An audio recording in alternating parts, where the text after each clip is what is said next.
លិនសាំងនឹងខ្លាញ់ម៉ាស៊ីនកាណូធំខ្លាំងយើងរុញទូកចេញពីច្រាំងទន្លេពណ៌អងសារពាំងមួកឡាយពណ៌បៃតងចាស់របស់គាត់ទឹកទន្លេធំវឹងល្វើយហូរយឺហូរយឺខ្យល់ពេលព្រឹកមានក្លិនឈើសើមនឹងដីល្បាប់ខ្ញុំពិនិត្យប្រអប់សន្ទូចរកមើលដុំសំណ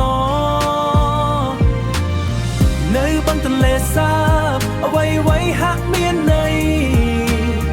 មានតែផ្ទៃទឹកនិងហ្វូងសានស្លាបពណ៌ស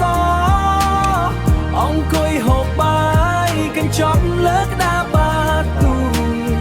រងចាំខ្សែសន្ទូចទុយទាញយ៉ាងខ្លាំងនៅបឹងទន្លេសាបអ្វីៗហាក់មានន័យមានតែផ្ទៃទឹកនិងហ្វូងសានស្លាបពណ៌សអង្គុយហូបបាយកញ្ចប់លើក្តារបាទូរងចាំខ្សែសន្ទូចទុយទាញយ៉ាងខ្លាំង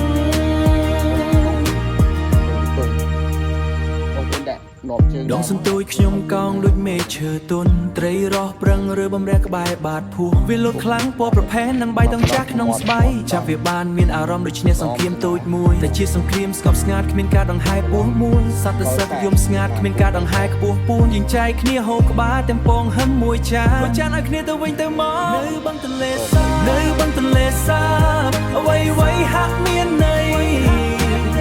មានតែផ្ទៃទឹកនិងហ្វូងសានស្លាបពណ៌សអង្គុយហូបបាយកញ្ចប់លើក្តារបាទូរងចាំខ្សែសន្ទូចទុយទាញយ៉ាងខ្លាំងរងចាំខ្សែសន្ទូចទុយទាញយ៉ាងខ្លាំងរងទៅរកផ្លូវធំវិញត្រឡប់ទៅផ្ទះវិញ